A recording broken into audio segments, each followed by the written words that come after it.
Hi everyone, welcome to COP 3502 Programming Fundamentals 1. I am Aman and I am one of the instructors for this course. I will be covering Module 0, which is the Computing Fundamentals module. We are really excited to have all of you in this course and I hope you have a wonderful semester. So let's get started with the introduction to computer science or the larger computing discipline. Some of you might be wondering what is computer science or computer engineering.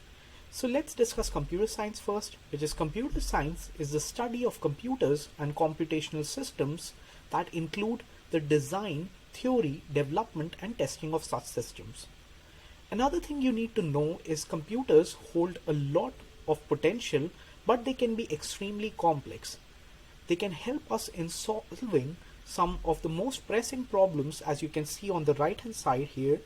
Like these are the 17 goals suggested by the United Nations that will help us in making the world a better place over the next few decades. One example of such a goal is no poverty here, which means we can reduce poverty. Some of you might not know, like in Gainesville itself, 1 out of every 3 people here are below the poverty line, which means we can solve this problem by giving them quality education using online resources or providing them clean water and sanitation facilities, or actually giving them decent jobs that will be available in computing in the longer time frame.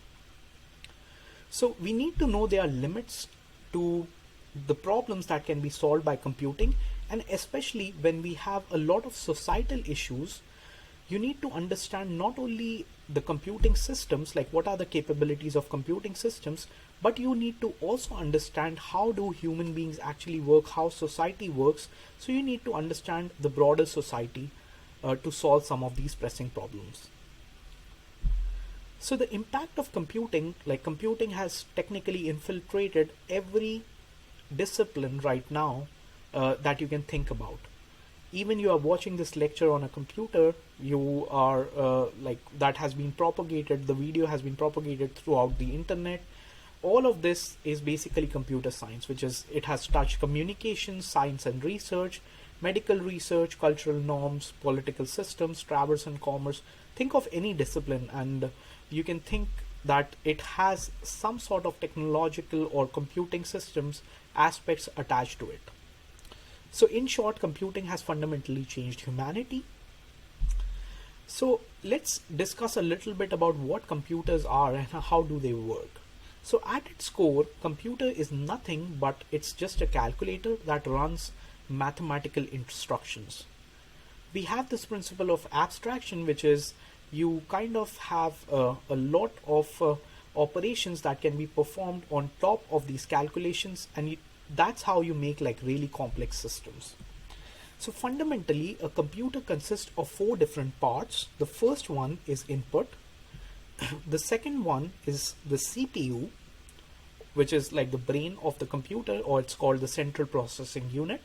The third one is memory or storage. Both of them are used interchangeably.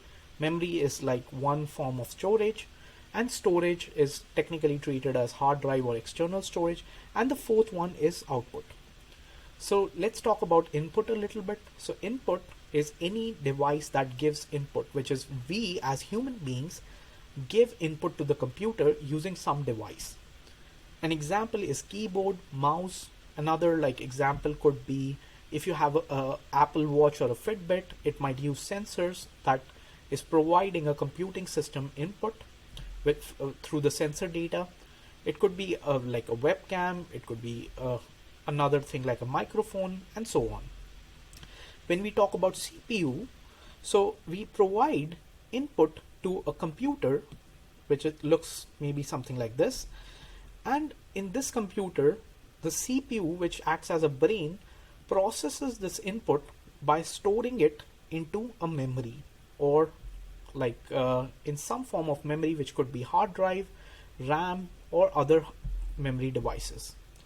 Next, it again like you apply some sort of algorithms or processes to this data in memory, and that data is processed using algorithms by the CPU, which in turn returns some data as output to another output device, which could be the monitor, speakers, printer, or different other devices. But at the core, it essentially just has four components, which is input, CPU or processor, and then memory or storage, and finally output. Another thing you need to understand is that all computing systems only understand one language, which is called like the binary language or machine code, that is written in the form of zeros and ones. And internally, everything is represented in the form of circuits, which is like, you can think of it as a light bulb, which basically states like if it is off, that is 0, and if it is on, that is 1. And with these zeros and ones, which is also called the binary format, you can really design complex systems, which is like, let's say if you want to represent a number like 0, you can represent it with a 0 with one light bulb. You can represent 1 if that light bulb is on. And let's say if I want to represent a new number like 2, what you can do is you can attach another light bulb, and now you can claim a state such that if both the light bulbs are off, that will be called 0. While if one of them is on, which is if you have something like this and this, then it's called a 1. While if the first light bulb is on and the second one is all off, that can be 2. And if both of them are on, you can call that 3. So we can represent complex information by just this idea of light bulbs, and computers have literally millions or billions of these small circuits which turn on and off and represent data. We are going to talk a lot more about this representation of information through like probably in week 3 of this course. But for now, I'm going to go ahead and I would really recommend you guys to watch this full playlist on what a computer does. I'm going to attach the first video so you can watch it. What is a computer? It's a wonderful video created by code.org. So do watch it after this video. And at the end of this video, I'll just state that complete this playlist if you have some free time. And in the next video, I'm going to discuss a little bit about the history of computing, which is the past, present, and the future of computing. Thank you.